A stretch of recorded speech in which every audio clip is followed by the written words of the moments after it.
Hello and welcome to another episode of David Rides a Trike. I'm David, I'm riding a trike.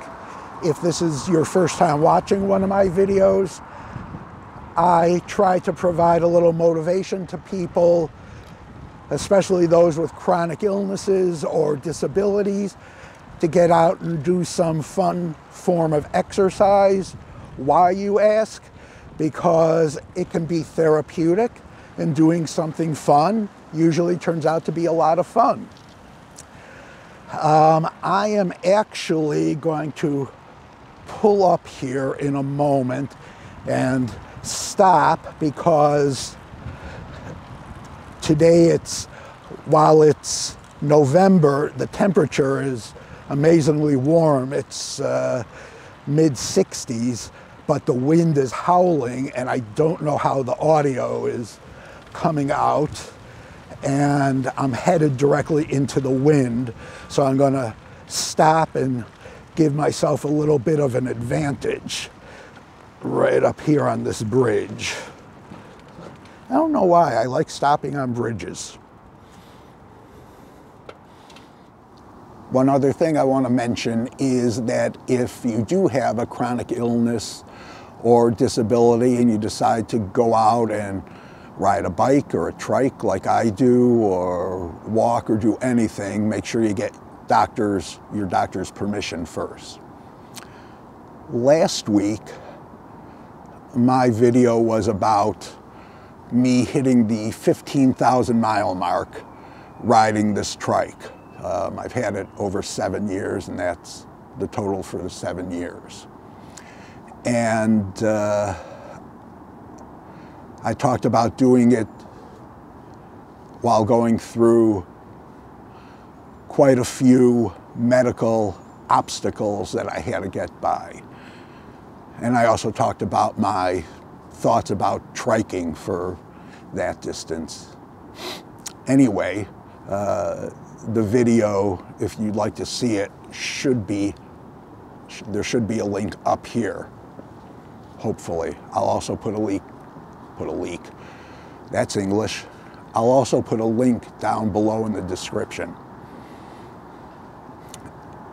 That video got a lot of attention, at least for one of my videos, that is. It was by far the most popular over the first few days, and I got quite a few comments, emails, messages on Facebook, all kinds of communication. And they were all great. They were really good. People used words like amazing, awesome, and inspiring. And while those are all obviously very positive adjectives, I don't personally see what I've done that way. And I want to try to explain. I learned quite a while ago, when I was 22, that regardless of what medical challenges you may have, there's always something worse. To sum it up quickly, I was in the hospital having surgery on my right eye. The surgery was intended to try and save the vision in that eye. And I was feeling scared, sorry for myself, a lot of the emotions you might imagine. And shortly before I was taken into surgery, there was another guy there about my age, and I said to him, "So what are you here for?" And he said, "I have a malignant brain tumor." I was immediately jolted back into reality. Here was a guy whose life was on the line.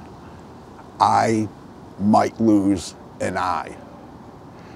And I decided right then and there that no matter what kind of medical problems I would have in the future, I wasn't going to complain. I realized there was always something worse, and I really tried to live by that. Yeah, I might lose an eye, but I've got another one. I would still be here alive, and that was what mattered. The only thing that was going to change was my sense of normal.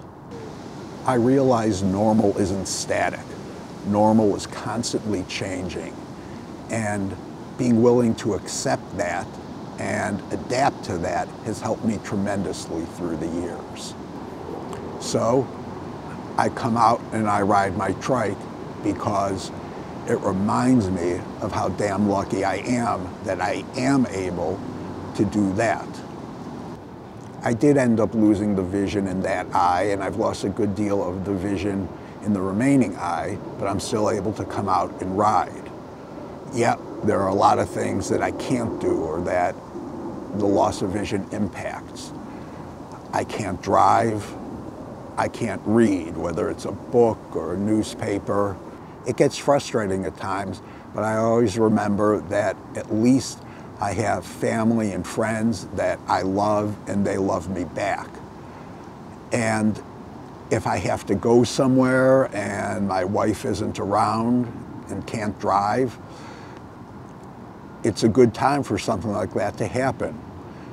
There are services like Uber and Lyft that I can just contact. They'll come to my door, pick me up, take me wherever I have to go. As far as reading goes, my computer, my phone, my tablet will all read to me. So I'm able to read almost everything. What would happen if I were to lose the vision in the remaining eye?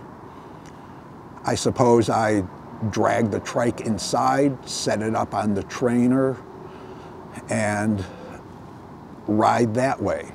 I put in my ear pods and start riding and listen to a book. The exact same thing I do through the coldest part of the winter when I can't get outside and ride. Don't get me wrong, I certainly don't want to lose the vision in my eye, but it's not the end of the world. I'd still be here, I'd still be alive, and it's the same with all these other medical issues that have crossed my path. And I suppose that's my point. We all face some physical and medical challenges, especially as we age. And after the fear, the sadness, the anger subsides, you're left with a choice. Either you accept the new normal or you let it eat away at you for the rest of your life. I feel fortunate to have had these medical obstacles placed in front of me when I was young. They taught me to accept that normal was always going to be changing for me.